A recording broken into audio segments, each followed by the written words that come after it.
bien, merci monsieur. Just équipe, bienvenue sur cet essai de la KTM 890 SMT.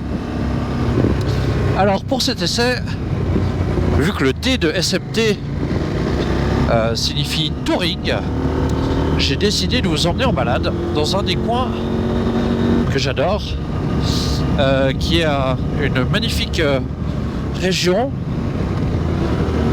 située entre le lac Léman, donc là on est dans la région vers Aigle, à Yvorne, région viticole, et on va passer par-dessus les montagnes qu'on voit là-haut. Donc là ça commence à grimper sérieusement, et on va aller dans une vallée qui s'appelle la vallée de Longrin. Alors c'est une toute petite route qui passe dans la forêt, qui traverse un tunnel qui est à sens unique, et d'ailleurs il y a des horaires où on peut traverser ce tunnel que un quart d'heure par heure. Donc un quart d'heure dans un sens, ensuite il y a un quart d'heure de pause pour laisser les vélos et autres véhicules lents rejoindre le côté opposé du tunnel. Et ensuite c'est un quart d'heure dans l'autre sens, pareil, un quart d'heure de pause. Donc voilà, donc j'ai pas regardé les horaires, peut-être qu'on devra attendre un petit peu, mais l'endroit est plutôt sympa, donc avec une belle vue sur le lac qu'on ne voit pas depuis ici, mais qu'on verra depuis tout là-bas en haut. Donc voilà, pour ça j'ai choisi ces petits trucs parce que je pense qu'elles sont le terrain de jeu exact et adapté en tout cas à cette SMT pour son côté touring, mais aussi pour son côté SM, parce que comme vous pouvez voir ça tourne plutôt bien, et là avec une grosse sportive ce serait pas vraiment idéal. Donc là on a une route comme je les aime moi avec ce genre de moto.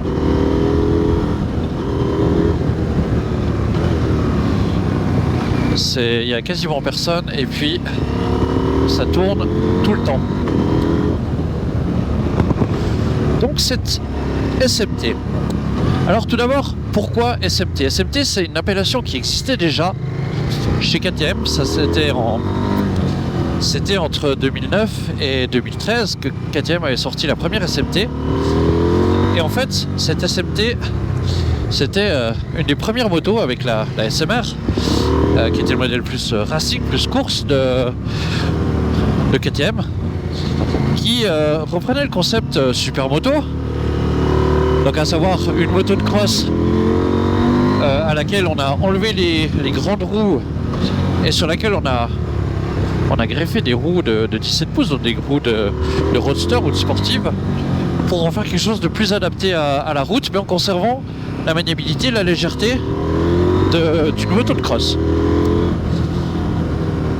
Alors, bien sûr, à l'époque, c'était un moteur de 990 cm3 en V2 pour la KTM, la première 990 SMT.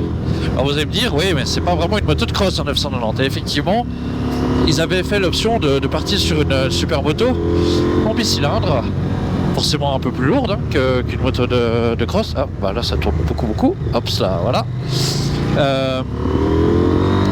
Ils avaient pris cette option du gros moteur pour donner vraiment de l'agrément au niveau de la conduite, et puis en faire une moto qui puisse atteindre des vitesses un petit peu supérieures à ce que peut faire une super moto, une cross. Donc voilà, ça c'était pour l'histoire de la SMT et de la SMR. Donc SMR étant la version beaucoup plus rigide, beaucoup plus chère aussi, hein. Elle était à l'époque, la première version était 19 900 francs suisses. Moi j'en ai eu une, c'était vraiment ma moto préférée, et je m'étais promis de jamais la vendre, mais ça a duré jusqu'à ce que j'essaye.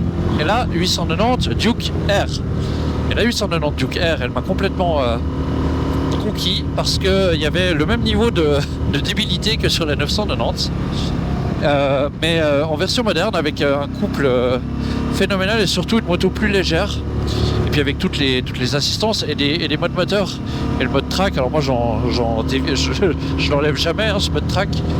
Je suis totalement adepte, et Et du coup voilà, cette 890 m'avait beaucoup plu. Après l'essai, j'ai demandé à KTM de la racheter. C'est devenu ma moto. Voilà, je vous passe l'histoire du coup de la Duke Air parce qu'on n'est pas là pour parler de ça. Par contre, ce qu'ils ont en commun, c'est que le moteur de la Duke, alors pas forcément de la Duke Air, mais c'est cette base de moteur de 890 cm3 qui est plus un V2 mais un bicylindre en ligne maintenant. Et ben on va le retrouver sur toute la famille 890 donc avec la Duke standard 890, la Duke Air comme je vous ai dit. Donc la Duke standard elle fait 115 chevaux. J'ai par contre pas le couple, mais je vous le mettrai en incrustation sur l'écran. La Duke Air fait 121 chevaux pour 99 Nm de couple. Et puis quand ils ont sorti l'Adventure, ils ont sorti aussi une version Adventure Air. Et en fait c'est ce moteur là avec ces caractéristiques de l'Adventure Air qu'on va retrouver dans cette SMT, à savoir le même moteur toujours, mais baissé à 105 chevaux, par contre avec 100 Nm de couple. Donc on a 1 Nm de plus que sur la Duke Air. C'est vrai qu'au niveau du couple, cette moto, c'est vraiment pas ce dont elle manque. Alors 105 chevaux, on pourrait se dire c'est un petit peu peu, mais en fait c'est juste bien. Parce que cette moto, elle a une petite caractéristique dans sa façon, dans la façon dont on la conduit. Ça m'a beaucoup changé, on va dire, par rapport à la Duke. C'est qu'elle a beaucoup moins d'allonge. Même si c'est le même moteur, la transmission est complètement différente. Et du coup, c'est une moto qu'on roule très régulièrement en 5e et en 6e vitesse. Alors que la Duke Air, sur autoroute, on peut être assez confortablement en 4e et on va pas avoir l'impression d'avoir des régimes moteurs qui sont trop exagérés. Hop là, ça c'est les petits villages où il n'y a pas de panneau, on ne sait pas où on va, mais c'est toujours sympa. Et comme vous pouvez le voir, on continue de grimper. Donc je vous disais, sur ce moteur, sur cette moto là, on a 105 chevaux. Et franchement, pour une utilisation, alors pour le coup qui est très super moto, à savoir qu'une vraie super mode basée sur un 450 ou même des pas vraiment vraies super motos, mais ce qui est dans la gamme super mode route de KTM, Husqvarna et Gaz, à savoir la 690-701. Et ben on est dans les 70 chevaux, 74, je sais pas, j'avoue que là j'ai pas essayé les derniers modèles et je connais pas la fiche technique par cœur. Mais du coup là on a un bicylindre, donc on a déjà forcément un petit peu plus de puissance, un petit peu plus d'allonge, mais ça réagit quand même relativement avec ce style super moto, à savoir peu d'allonge et puis de devoir beaucoup jouer de la boîte de vitesse pour dès qu'on va un petit peu vite et puis dès qu'on est dans des routes où il faut accélérer et passer plus lentement dans les virages, donc on va être beaucoup en train d'utiliser la boîte de vitesse. Alors heureusement, en tout cas sur les modèles qu'on a, il y a le quick shifter up and down et ça c'est vraiment très agréable parce que comme je le disais, on l'utilise énormément. Par contre, il y a un truc qui moi au début m'a un petit peu frustré. C'est un concept chez KTM, alors que finalement j'ai fini par réfléchir et comprendre, mais en fait cette moto, quand vous l'achetez, elle est livrée avec un pack électronique de démo. Ce qui veut dire qu'en fait vous achetez la moto, hop là, quand je vous ai dit que ça grimpait, j'ai pas menti, hein. Vous achetez la moto qui va avoir, ça, c'est un peu étroit ici, hein, qui va avoir toutes les aides électroniques qui sont installées, y compris le quick shifter, en tout cas la partie hardware du quick shifter, et puis ici là le Komodo pour le cruise control, donc l'autopomate, le régulateur de vitesse, voilà, ça j'aurais 3 synonymes si vous n'aviez pas compris un des 3. Et donc la moto elle est livrée avec toutes les options, et puis à 1500 km en fait ces options vont se désactiver.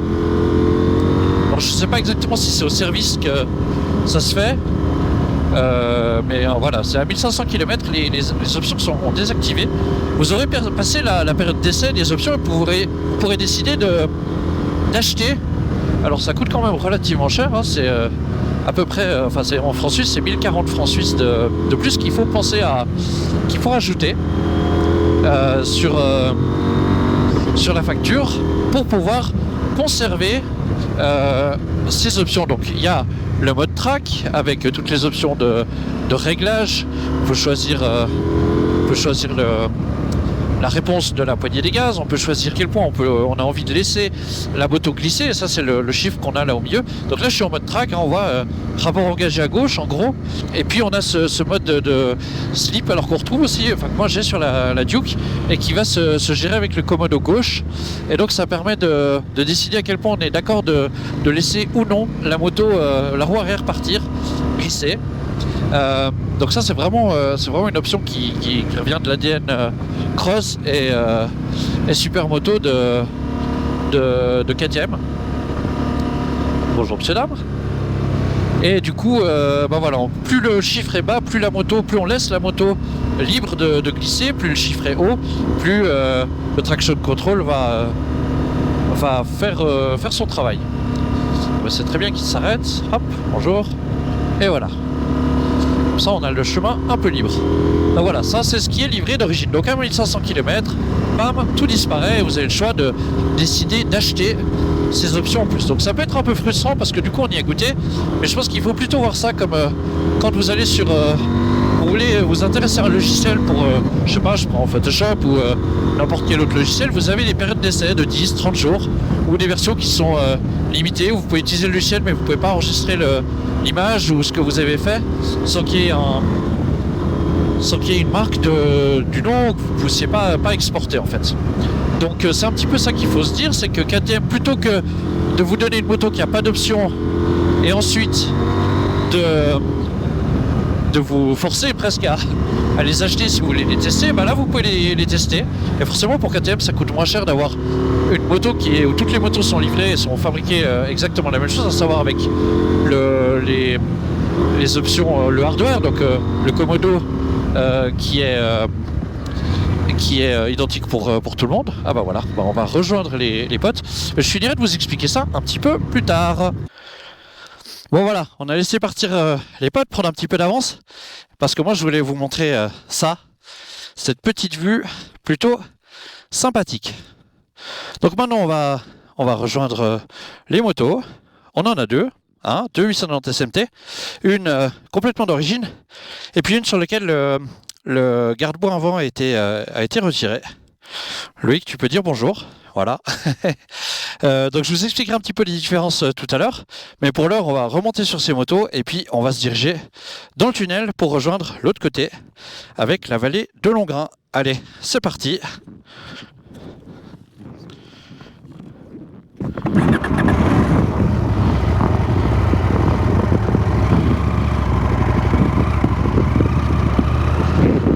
Et voilà.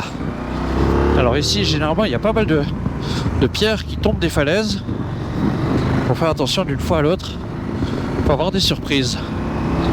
Donc cette route, comme je vous disais, elle est à sens unique, un quart d'heure par heure. Donc là entre l'heure pile et quart on peut monter, et entre la demi et 45 on peut descendre avec un quart d'heure de battement à chaque fois. Quand je disais qu'il y avait un peu de cailloux sur la route, voilà. C'est pour ça que ce genre de moto ou une adventure, c'est les motos qui sont idéales pour ce genre de petites routes là, parce qu'on ne sait jamais trop ce qui va se passer. Allez, on attaque ce tunnel. Je pense qu'avec les lunettes je vais strictement rien voir. Voilà, le temps que les yeux s'habituent un tout petit peu. Ouah, je ne vois rien du tout. Hop. J'espère que vous voyez mieux que moi, mais moi c'est une cata là.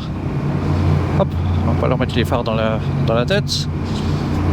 Il y en a qui font du tourisme, effectivement. Ouais, alors lui, il n'a pas respecté du tout les heures. Et c'est super dangereux. Voilà, des gens qui s'en foutent. Heureusement qu'il y a des panneaux qui expliquent les horaires. Et là, ça aurait été des voitures qui montaient, je ne sais pas ce qu'ils auraient fait. Enfin bon, il y a 2-3 petits endroits où ils peuvent s'échapper, mais c'est pas génial. Et dans ce tunnel, c'est pareil, on voit pas grand-chose. Le sol est tout le temps humide et il y a plein de cailloux qu'il faut faire un petit peu attention. Mais ça vaut la peine de passer par là. Voilà, c'est terminé, c'était pas très très long. Et là pareil, magnifique vue. Et là on va commencer à voir bientôt tout le lac. D'ailleurs la plupart des gens s'arrêtent généralement ici. Parce que vous allez voir, c'est juste magnifique. Donc j'espère que cette espèce de petit plan touristique que je vous propose vous plaît. C'était la bonne occasion avec une moto comme ça, hein, vu qu'elle est souhaitée par KTM justement avec cet esprit touring. Alors après, je vous avoue que c'est pas forcément la moto que je choisirais pour quelqu'un qui cherche une moto vraiment pépère pour faire de la route. Parce que, alors autant elle peut être très douce, mais autant on peut l'utiliser vraiment comme un supermoto et elle peut être extrêmement agile et vraiment envoyer du lourd cette moto. On a pu en profiter un petit peu hier. Et là, regardez-moi ça. Alors je sais pas, il y a un peu de brume, donc ça risque d'être pas aussi visible que certaines fois. Mais on a une vue juste incroyable, voilà, sur tout le lac. On va s'arrêter une seconde ici, juste pour faire profiter de ça. Et c'est plutôt, hop, je vais essayer de remettre le neutre, c'est plutôt pas dégueu. Alors, c'est plutôt joli, hein. Bon, allez, on n'est pas là pour regarder que le paysage, on est là pour tester une moto. On y retourne.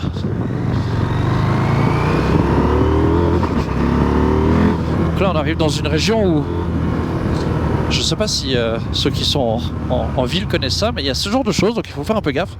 Ça sert à pouvoir avoir les vaches en liberté, donc des fois il y a des vaches au milieu de la route, et surtout qu'elles ne sortent pas d'une certaine région. Alors là, il y a les fils sur les côtés, mais parfois il y a des vaches au milieu de la route, et forcément des bouses de vaches, donc il faut faire attention, ça glisse beaucoup.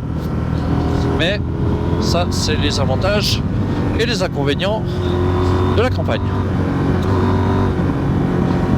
Voilà, regardez-moi cette petite route fort sympathique. Alors si une fois vous venez en Suisse, faites-moi un message. Je me ferai un plaisir de faire le guide touristique en live, en vrai. Et si vous avez une moto comme une SMT, bah c'est vraiment idéal pour venir découvrir nos paysages. Donc sur ces petites routes qui sont un petit peu bosselées, elle est vraiment bien cette moto. Alors c'est clair que elle a vraiment deux facettes. Elle a sa facette touring. C'est une moto qui peut être confortable en fonction des réglages de suspension pour l'humer. Je vous en parlerai un peu plus tout à l'heure. Et puis autrement, quand on la durcit et quand on va un petit peu plus taper dedans et travailler plus haut dans les tours, c'est une moto qui est vraiment qui sait vraiment donner tout ce qu'elle a. Et c'est vrai qu'avec ce couple, elle a plutôt pas mal à offrir, hein. C'est 100 Nm de couple. La moto fait 206 kg tout plein fait. Et puis les masses sont très basses. Le moteur est très bas dans la moto. Pareil pour le réservoir, il descend bas sur les côtés, donc on a 15 litres. Je pense que on doit faire entre 250 et 300 km de route avec un seul plein, et c'est vrai que c'est un vrai chameau. Elle consomme presque rien. Donc ça, c'est plutôt cool quand on s'aventure dans des coins comme ça où il n'y a pas de station essence. On est au moins sûr de ne pas se retrouver en galère. Voilà, alors à partir de maintenant, on va attaquer une zone militaire. C'est une route, enfin c'est la vallée de Longgras en fait. Il y a des essais et des tirs qui se font. C'est une zone d'essai militaire. Alors forcément, les jours de férié, la barrière est ouverte. Aujourd'hui, on est le lundi de Pentecôte, hein, quand je tourne cet épisode, donc fin mai. Et du coup, la barrière est ouverte, et puis c'est ouvert à tous. La seule chose qui est un petit peu délicat, alors pas pour cette section, mais un peu plus loin, où la route sera plus large, c'est qu'en fait, il y a les chars qui passent, et avec les chenilles, ils ont tendance à graisser un peu la route. Enfin, ça laisse des dépôts et le bitume devient un petit peu plus glissant. Alors c'est pas dans la partie où on se trouve qu'il y a le plus de charge généralement, c'est plus bas. Quand je parle de char, je parle bien sûr de char d'assaut. Je parle pas de char avec des chevaux. Hein. Voilà, donc pas mal de petites bosses, mais la moto est super confortable. Je vais vous parler un petit peu de la selle parce que on est sur une moto qui peut avoir un caractère vraiment super mode. Mais elle est super confortable en même temps. La position est hyper confortable. Et puis la selle, elle est bien molle. Elle est chouette. On est bien posé dessus. Elle est pas trop large, donc on peut, si on a envie de déhancher un petit peu, c'est vraiment pas un problème. Elle laisse pas mal de liberté par rapport à ça. Et puis un autre point dont je voulais vous parler, c'est les freins, parce que les freins sur cette 890 SMT sont un petit peu surprenants au début. Ils sont très réactifs. La croche est... On va pas passer sur l'angle dans le haut. La croche des freins est très directe. Il y a beaucoup d'attaques et on se fait un petit peu surprendre au début avec plus des suspensions relativement souples. Hein. Ça reste une moto qui a ce caractère un peu touring et aventure quand même. Donc on se retrouve vite avec la fourche qui plonge, mais c'est pas dangereux. Et puis c'est pas vraiment un gros problème. Alors on va commencer par aller par là-bas, on reviendra à gauche tout à l'heure pour faire un peu le résumé de ces 2 jours de roulage avec cette moto. Et ça c'est la partie dont je vous parlais qui est un peu plus large et sur laquelle de temps en temps il y a des chars d'assaut qui viennent rouler. Et là on voit vraiment la moto elle se conduit au doigt et à l'œil. Elle est super agréable. Et ce qu'on a remarqué hier, c'est qu'en fait c'est une moto qui est vraiment pas du tout fatigante. Et ça c'est génial parce que quand on aligne les kilomètres, hier on a fait quelque chose près de 300 km et je pense qu'on aurait pu sans problème se dire tiens, on repart pour un tour et on réenquille 300 km après juste avoir bu, passer au WC et voilà, des trucs un peu indispensables, manger un petit truc, mais on serait facilement reparti pour enquiller une deuxième fois 300 km sans trop de problèmes. Et c'est ça qui est vraiment bien avec cette moto, c'est que elle a ce côté très agressif quand on la pousse, et puis elle a un côté beaucoup plus touring. Vous lui rajoutez des balises et vous avez quand même une voiture qui est une moto, je vais y arriver, mais on a presque le confort d'une voiture. Hein.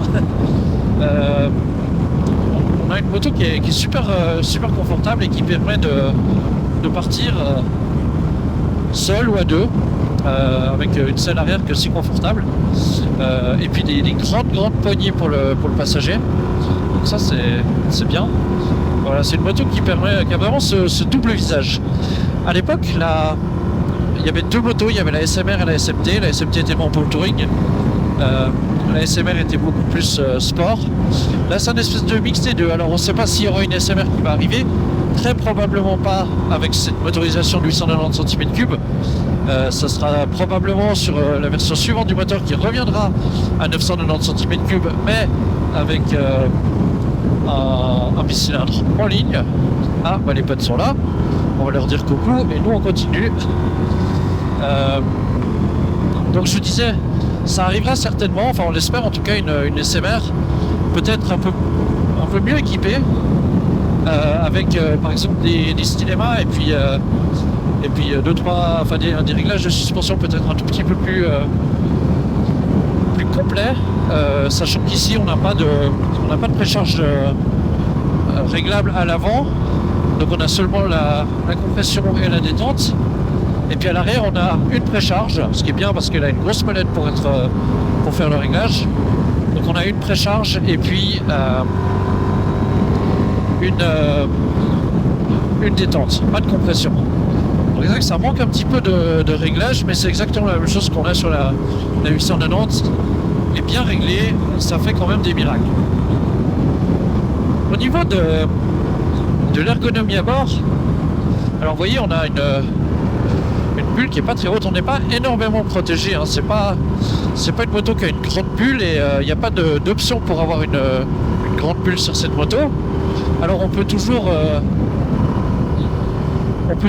rajouter de petits sauts de vent qui vient se fixer sur cette de petit saut de vent d'origine, enfin le petit cache ou la bulle, mais elle est noire donc on voit rien à travers de toute façon. Bon, voilà, ça vient se rajouter sur cet élément de vent. Et puis ça permet de gagner un petit peu de protection. Mais bon, ça fait un peu papy. Là, c'est clair que si on aime la moto en version plutôt agressive et supermote, c'est pas le premier accessoire qu'on choisira. Bon, après, c'est pas non plus dérangeant aux vitesses auxquelles on roule. Hein. On a fait un petit peu d'autoroute tout à l'heure pour venir ici. Franchement, et encore, j'ai un casque cross. Je me suis dit autant tester. Alors déjà, l'avantage du casque cross, c'est qu'il y a beaucoup d'air et puis qu'il faisait plutôt chaud ces jours. Donc l'idée, c'était de tester ça avec un casque cross. Et puis deuxième chose que j'ai essayé de l'équipement cross, c'est les bottes. Parce que moi j'adore les bottes de cross, on est incroyablement bien dedans, c'est comme des pantoufles. Alors c'est pas génial pour marcher, mais par contre, quand il s'agit d'être sur la moto et d'avoir la cheville qui est tenue, bah, je trouve ça assez génial. C'est vrai qu'une botte racing ça sert plus. Et voilà. Là on a quand même quelques petites vibrations, alors c'est pas des vibrations qui sont désagréables, on sent que le moteur est là, qu'il est vivant, qu'il fait son travail. Donc on va pas attraper comme avec les anciennes, toutes anciennes KTM, les premières super motos en 660, 690, où il y avait des vibrations qui vous foutaient des fourmis dans les pieds au bout de 20 minutes de route. Donc on n'est pas du tout sur ça, c'est pas gênant. On sent juste la moto qui vit. Mais autrement on est bien, on est assis confortablement. C'est une moto idéale pour l'attaque et pour les balades. L'écran il est super lisible. Alors là je suis en mode track, donc le mode track sur cette moto il change pas hein, par rapport aux cartographies, mais par contre on a un affichage qui est un peu différent. Et puis bien sûr on peut choisir de régler toutes les aides électroniques et les adapter à la conduite qu'on souhaite avoir. Voilà un peu pour ce résumé en route. On va pas se priver, on va repartir dans l'autre sens. Je vais changer de moto, alors c'est la même, mais vous verrez la version un petit peu tunée de cette 890 SMT.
Voilà, on arrive au bout de ces 2 jours d'essai avec la KTM 890 SMT.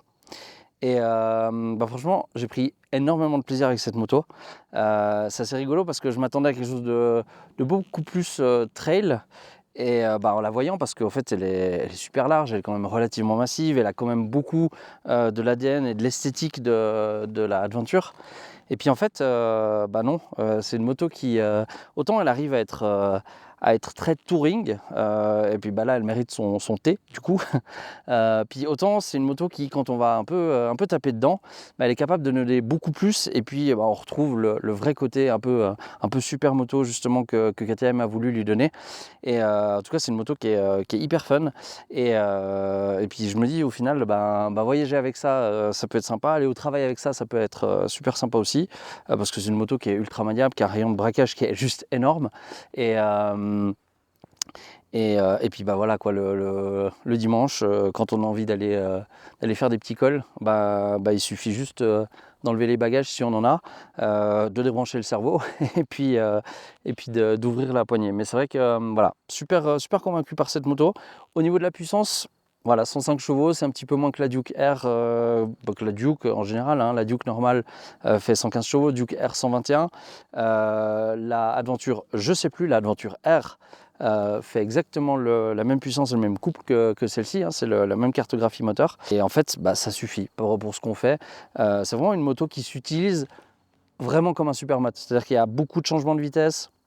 On doit tout le temps jouer avec ce shifter. Oui, elle n'a pas beaucoup d'allonge en fait. C'est assez particulier de rouler comme ça. Alors que le même moteur sur la Duke R a beaucoup plus d'allonge. Et comme je le disais, voilà, l'autoroute, 4e, on est facilement au 120-130. Là, en 4e, c'est plutôt la vitesse qu'on va avoir quand on est en dehors des localités. Et puis dès qu'on ouvre un petit peu plus, 5-6e facile sur les bouts droits. Et puis la moto elle a l'avantage de tout le temps avoir de la reprise. Donc c'est vrai que on va pas se retrouver avec un âne mort, avec un truc qui avance pas. Elle a vraiment cette reprise là, mais elle demande de jouer un petit peu de la boîte de vitesse. En termes d'équipement, là on a les deux versions. Du coup, ça c'est la version 100% d'origine. Donc la moto est livrée de base avec le garde-boue à l'avant blanc comme ça. Et puis, mais ça c'est une option que même KTM propose en fait, c'est de remplacer ce garde-boue haut, si on n'aime pas le look, par un garde-boue bas. Alors je sais qu'il existe plusieurs options, ça c'est celui d'une Duke. Et puis du coup, suppression ici de ce garde-boue. Moi j'ai une petite préférence quand même pour la version d'origine, parce que ça lui donne un côté un peu plus justement supermoto. Celle-ci je trouve qu'elle fait un petit peu plus touring, elle va rappeler une T7, elle va rappeler voilà, toutes ces motos qui sont relativement courtes à l'avant, qui n'ont pas ce garde-boue, et moi je préfère ça. Après celle-ci elle reçoit aussi pas mal d'autres options, on a vu, hein, il y a les protections en aluminium sur les bords, elle a le pot, le slip-on Remus, il existe aussi un slip-on chez Accra qui est un petit peu plus cher, sauf erreur, ça on est dans les 900 francs, je vous mettrai le prix juste là. La Krapovic est dans les 1200 francs sauf erreur, donc voilà, c'est un petit peu plus cher. Au niveau des options qui sont livrées avec, je vous l'ai dit pendant qu'on roulait, c'est vrai qu'il y a cette panoplie d'aides électroniques ou de logiciels qui sont installés de base sur la moto en mode démo. Et à 1500 km, bam, on vous enlève tout. Et puis c'est à vous de choisir si vous voulez les conserver, donc payer. Et c'est, je vous l'ai dit, 1040 francs suisses pour pouvoir garder cette option voilà, il y a le régulateur de vitesse, on a le quick shifter, et franchement, je vous l'ai dit, il est indispensable. Et puis il y a ce mode track avec toutes les assistances qui sont réglables vraiment, enfin paramétrables. Et c'est vrai que en fait la moto elle a son prix de base, et puis voilà, vous allez faire vos 1500 km de mode démonstration, et vous allez vite vous rendre compte que le kit à 1040 francs, alors en tout cas on va dire le quick shifter ou comme ça, c'est assez indispensable. Si vous voulez tout avoir, vous pouvez tous les acheter séparément, vous pouvez directement prendre un pack, et le Tech Pack comprend le pack circuit, le pack track, puis là vous avez vraiment tout, et c'est ça qui coûte 1040 francs. Après si vous voulez que par exemple le tempomat, je crois que c'est dans les 300 et quelques francs, enfin je vous remettrai les prix de toute façon en détail juste ici. C'est vrai que moi au début ça m'a surpris, et puis je me dis en fait non, parce que voilà, c'est plus économique pour KTM d'effectivement directement installer le même commodo sur chacune de ces motos, plutôt que de faire des versions qui sont livrées avec, d'autres sans, etc. Ou de devoir faire des pièces en aftermarket qui demandent au concessionnaire de faire le changement par la suite. Là, tout est directement dessus, que ce soit les commodos et le quick shifter. Simplement, pour le réactiver après les 1500 km, il faut payer. C'est vrai que ça peut paraître un petit peu bizarre, mais finalement, il y a un peu ce côté logiciel qu'on teste, et puis au moins on l'a testé, on est sûr de savoir si on en a besoin ou si c'est quelque chose qui nous est pas utile. Voilà, je vous l'ai dit, cette moto elle peut être très dynamique, et puis la selle est confortable, la position est super confortable, on peut y mettre des poignées chauffantes, donc en fait c'est une moto qui va vous permettre de voyager. Il suffit d'y mettre des valises ou de prendre un sac à dos, parce que finalement la selle arrière est un peu haute, donc si vous le relâchez un petit peu, il va appuyer sur la selle arrière. Et puis la position est assez droite, donc c'est vrai qu'on se fatigue très peu. Ça c'est vraiment la chose incroyable qu'on a remarqué, c'est qu'on roule, on fait des kilomètres avec cette moto et on a toujours envie de se relancer, d'en remettre un petit peu plus, enfin d'y retourner quoi. Il faut juste s'arrêter de temps en temps pour manger, boire, faire le plein, et puis on a envie de repartir avec cette moto. Au niveau des freins, je vous l'ai dit, on a une attaque qui est très franche. C'est un petit peu surprenant au début. Alors il y a des différences quand même entre les deux motos, alors qu'a priori c'est les mêmes pièces, hein. Il n'y a pas eu de changement au niveau de l'équipement entre ces deux motos au niveau des freins. Et c'est vrai que celle-ci, elle avait une attaque qui était très dure, très agressive. Celle-ci un petit peu plus souple, et c'était beaucoup plus agréable d'ailleurs. Sachant qu'après, on a quelque chose la course est extrêmement courte, hein. C'est vraiment, voilà. Là, on est au max, je pense qu'il y a 1 cm et on est à fond de ce qu'on peut appuyer. Donc c'est vrai que la course est très courte, et avec cette fourche un petit peu souple, c'est vrai que ça surprenait un petit peu, et puis ça enfonçait quand on voulait juste redonner un tout petit coup en entrée de virage. C'était pas forcément très agréable. En tout cas, c'est celle-là. Après, est-ce que c'est un réglage? Il y a effectivement un réglage là, de distance du levier, mais je pense pas que ça fasse grand-chose. Est-ce que voilà, il y a une différence? Je sais pas, j'ai pas demandé, ils m'ont pas dit s'ils avaient changé quelque chose. Je leur poserai la question et je le mettrai aussi en information. Mais c'est vrai que celle-ci a une attaque un petit peu plus franche. Moi, j'ai vraiment préféré le freinage, hein, uniquement là-dessus. Ça, c'est pour l'avant. Pour l'arrière, on a un freinage. Au début, je pensais qu'il n'était pas très efficace, parce que c'est vrai que quand on l'effleure, il se passe pas grand-chose.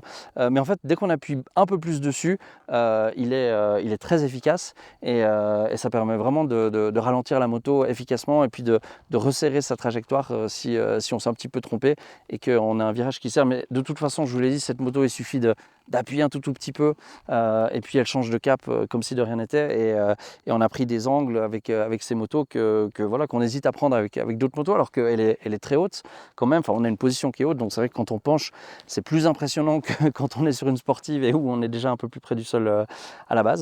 Mais ouais, non, vraiment impressionné par la facilité et la légèreté de la moto. De nouveau, le moteur est placé très bas dans le châssis. Le réservoir aussi, c'est clair qu'il est massif, il est en haut, mais en fait il descend sur les côtés de la moto.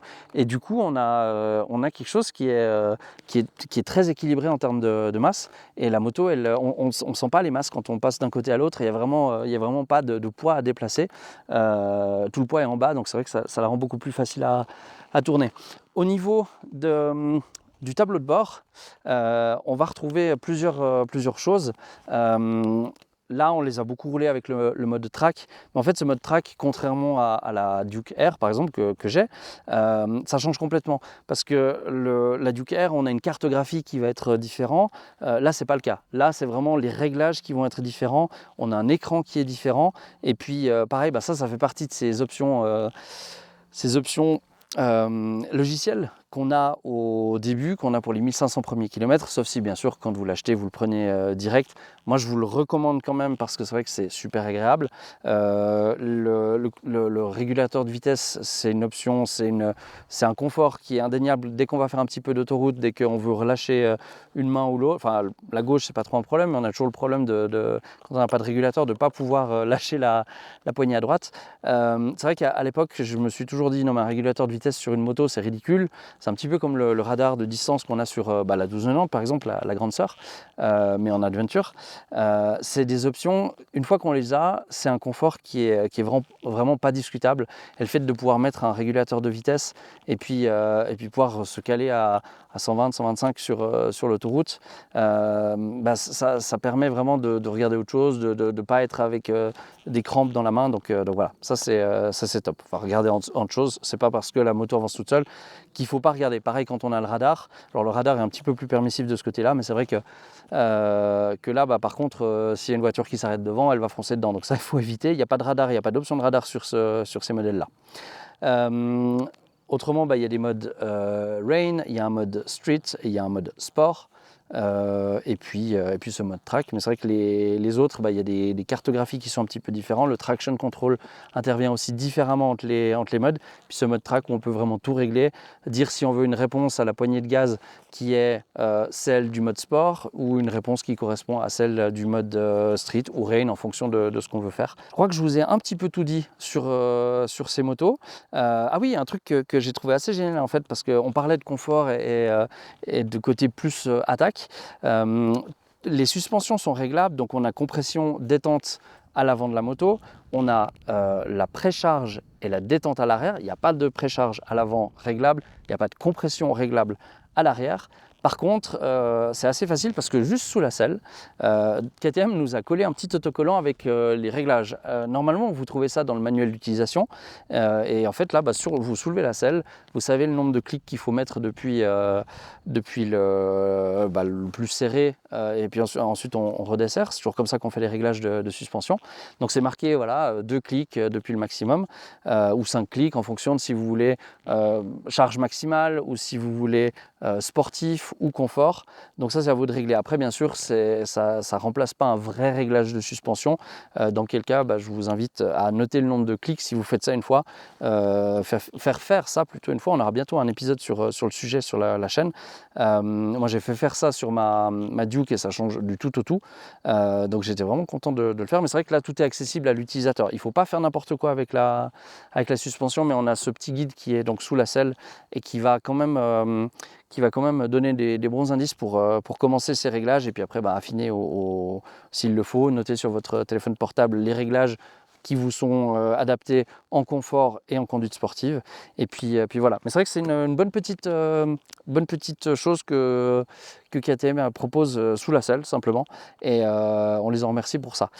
Merci donc aux deux garages, Adrenaline Moto à Morges pour le prêt de cette version-là, et puis Orange Mécanique à Genève qui nous a mis la version 100% d'origine.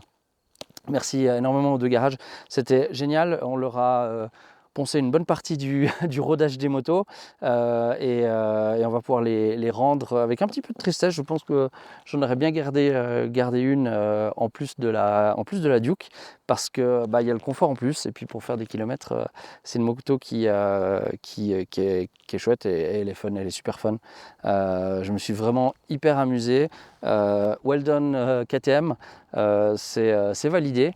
Et puis moi je vous retrouve très prochainement pour un nouvel épisode. N'oubliez pas de vous abonner à la chaîne, d'activer les notifications. On se voit très vite. Ciao.